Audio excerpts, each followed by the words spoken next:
In this community, you all know me as Tionbre, or even T. But growing up, I've had many identities. I mean, I've moved around a lot when living in New York, so much so that I can proudly say that I've lived in all 5 boroughs.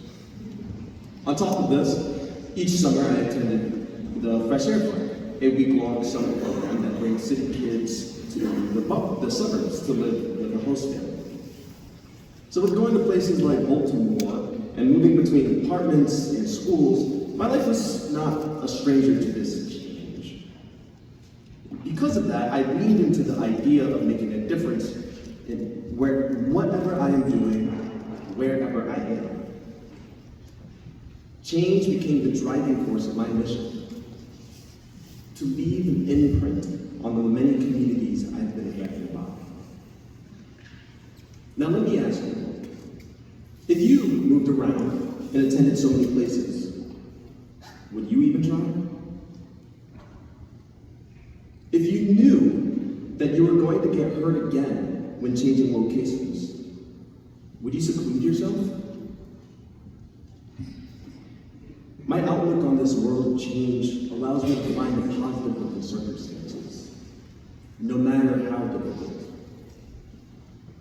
In 2019, the Fresh Air Fund paired me with 2 random white guys named Mark and David who lived in little old Natick, Massachusetts.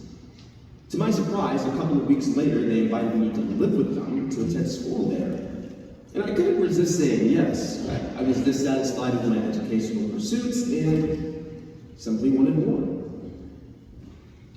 I wanted to make a positive impact where my voice would be appreciated, a place where my name would be impressed upon the minds of those I met.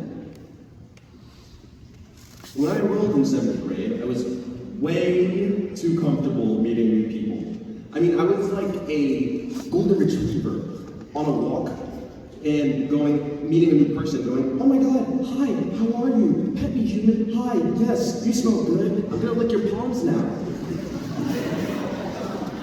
And as you can imagine, I was definitely overbearing. But I managed to charm my way into the biggest friend group in the school, which contained roughly 20 kids. And no, we never planned anything because we could never get the full group to meet outside of school. But back in New York, I wouldn't even go outside because the Bronx isn't really the safest place in the world. So it was nice to be able to touch grass in Massachusetts. Now, although I say that in a joking manner, when I express the euphoria of connecting with nature daily rather than seasonally, that liberation made me feel as though the generational hardships had suddenly disappeared. The burden of predetermined struggle was almost lifted off my shoulders now that I was on a different path. People have always asked me if it was hard being black in a white school. And to be honest, I was just surprised that my previous schools in New York didn't have a noticeable population of white students. What mattered to me was others' willingness to learn. More so, the willingness to expand their perspective on the world and acknowledge rather than ignore our differences, along with our similarities. I was given the opportunity to expose my peers to cultures and ideas that differ from their own. I was on a generational run when it came to preaching all of this, but then the world had to shut down. Yay, COVID!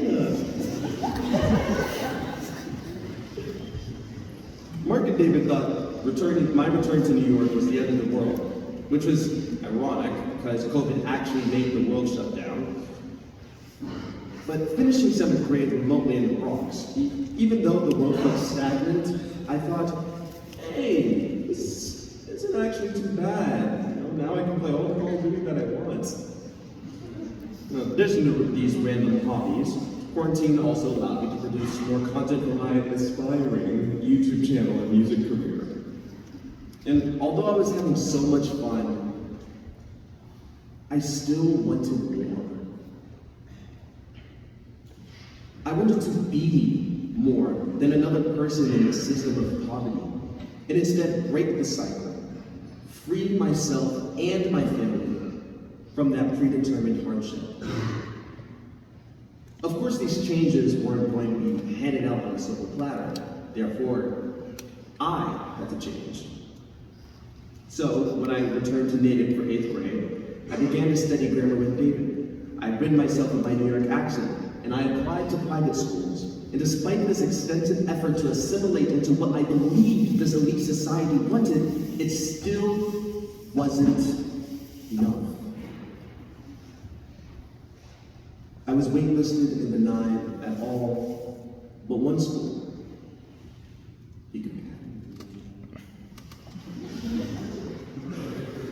And that acceptance letter made me feel the same level of relief as finishing a book with so much grief and frustration, just to find out that the sequel was released the other day.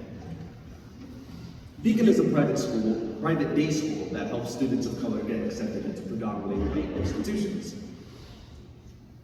For me, it was daunting returning to an all-Black and Hispanic community, especially for only a year. It felt as though I was alienated from the rest, with accusations of being whitewashed looming over my identity. So, that was when I decided, once again, I had to change. The Boston-based school ran from July to August, 13 months. Work hours, 8 a.m. to 7 p.m. I worked intensely because I did not want to get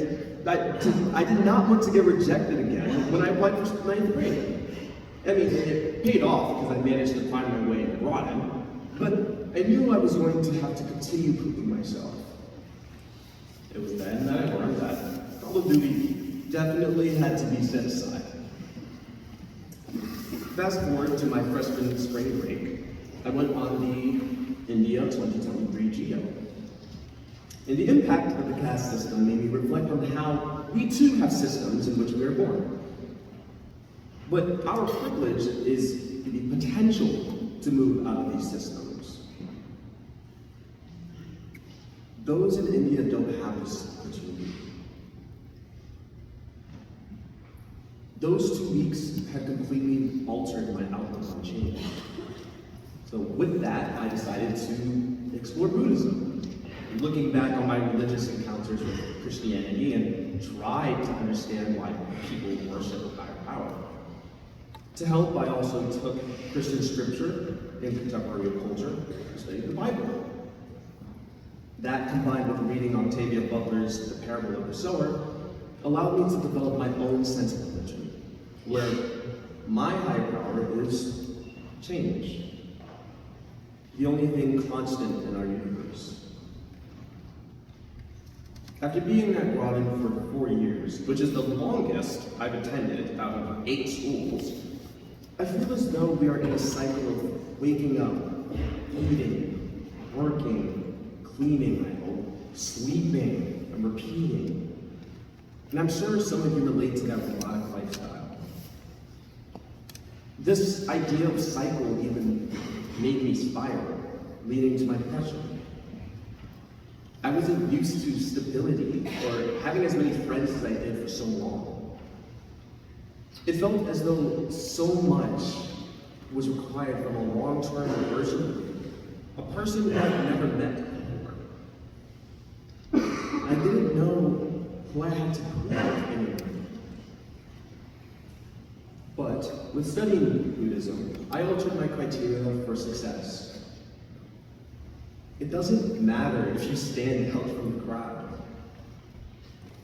It matters if you can see your true self within that crowd. As Ms. Chico told me last week, despite us being in this cycle, each day is so much more different than we realize. We just have to open our eyes. Every day, new conversations and interactions are waiting for your engagement. New wisdom waiting for you to absorb and teach others through cultural lenses they never would have perceived without your help. Yes, yours. Your input makes a change to another person's life in ways that we sometimes fail to fathom without living their very complex lives. Lives just as complex as yours. Now, I'm not telling you to alter your entire life in religious morality. Just the things that give you a sense of purpose and fulfillment, that brings butterflies to your stomach. I once asked my mom what the name Tionbre meant. Apparently she made it up on the spot. What? I replied, yeah, I just thought it sounded good. I just found it odd that it didn't have any significance because my middle names, Tori and Anthony, were named after past family members, and my last name was after my maternal grandfather. Stay with me. So, being the Groton student that I am, I decided to change this absurdity by using Latin to divide the meaning. I can't believe third form Latin actually came in handy in life. So, with Tion, T-I-O-N, meaning a process, act, or state. Then Bre, like in celebrate, meaning lively, bustling, spontaneous, celebrating. I've been named here at Groton. I am a lively state. I am a celebrated process. I am the action of spontaneity. It is who I am, who I've always been, and intend to be. Now, let's answer my questions, for those who don't recall. If you moved around and attended so many places, would you even try to leave an imprint? Would you seclude yourself? In my initial circumstances, I had no choice but to adapt. I had to try. But now, by choice, my answer is yes. I tried because my impact on others can make a change in this world. It's an excruciating privilege to view my upbringing from a new vantage point. And I use the word excruciating because it forces so much change, variability, and difference within what is always expected to be positive. This journey was not the prettiest or the most perfect, and that's okay. My sense of purpose is to share my experience, my life, my perspective, so that others might come to self-recognition like me. I intend to encourage others in reaching an understanding of who they are, just as my previous communities and benefactors have motivated my progression towards self-understanding, awareness, and identity. And that will never change.